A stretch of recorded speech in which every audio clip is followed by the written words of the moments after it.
Hello car lovers, driving the Mini Cooper Works 3-door 2025. Nice catch from Ross. What to say about this vehicle? First, a quick overview.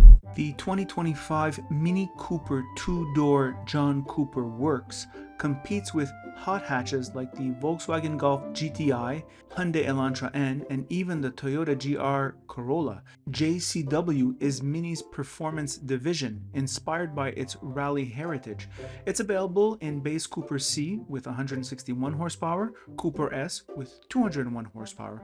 With the top of the line JCW, which is our tester, you'll find the 2-liter turbocharged 4-cylinder producing 228 horsepower and 280 torque. Fuel economy is 8.8 liters in the city and 6.4 liters on the highway, or an average 30 mpg.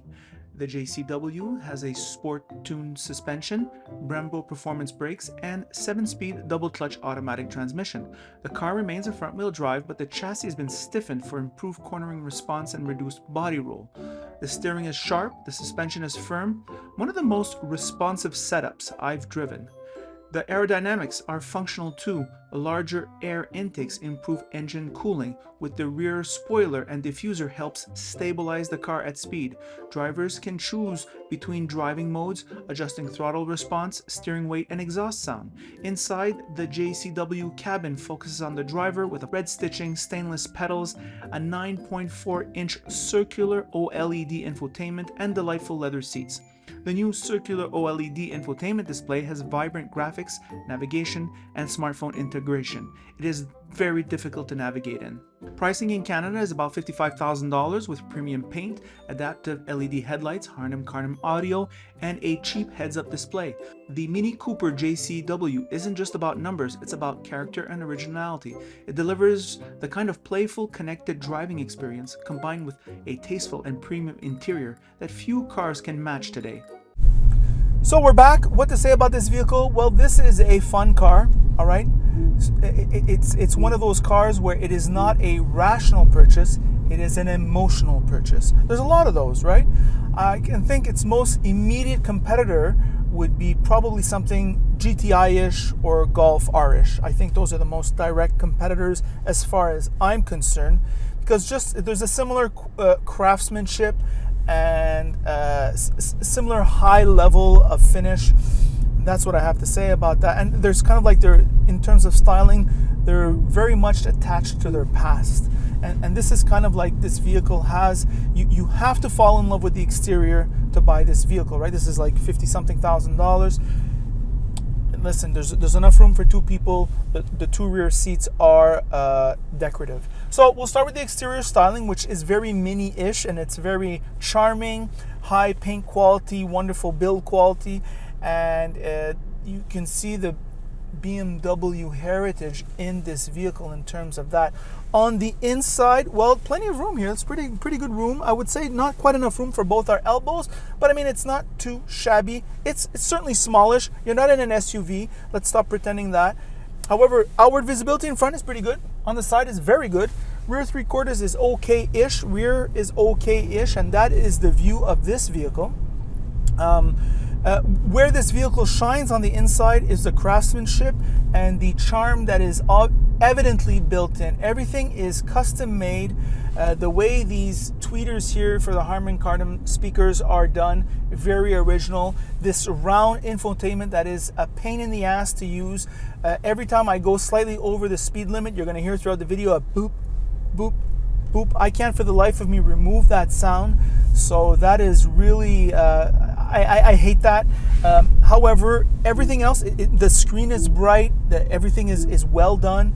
And in terms of the appearance, no question, it's very charming. I love this steering wheel, and it complements well the handling characteristics of this vehicle. Short wheelbase, really go-karty feel. In fact, there is a go-kart mode on the experiences button. As you experience means drive mode in Mini talk, and you can go go-kart mode. Very well, good. I love the grips at 10 and 2, very thick. It's a very high quality affair.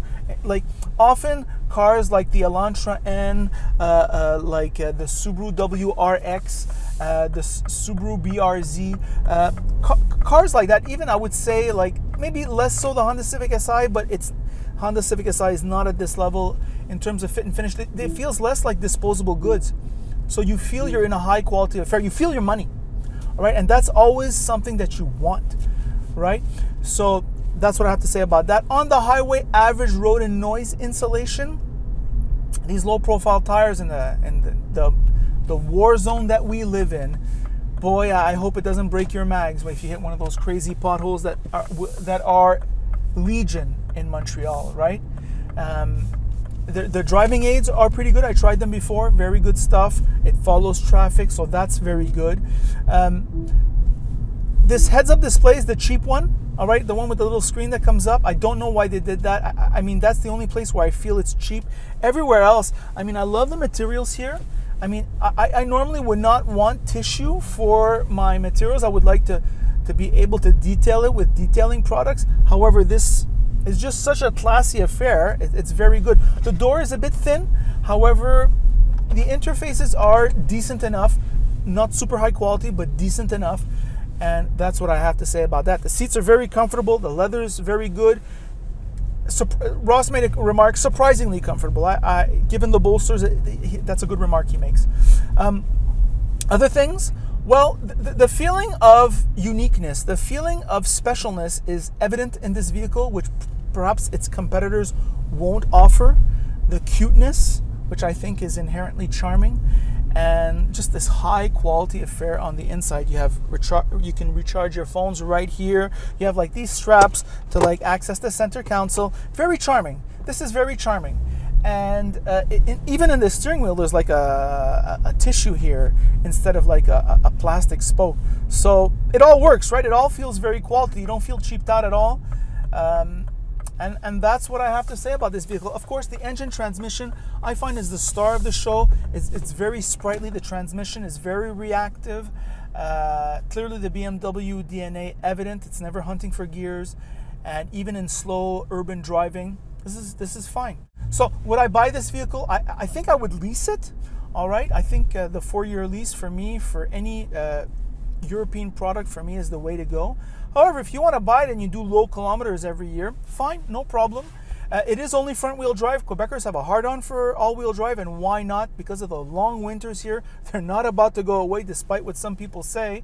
I remember they were saying that 20 years ago, and there's still a winter. So that four-wheel drive is very useful. So those are my thoughts. By the way, if you like this review, like it. If you don't like it, don't like it. And if you really like it, well then of course, you should subscribe. And that is it.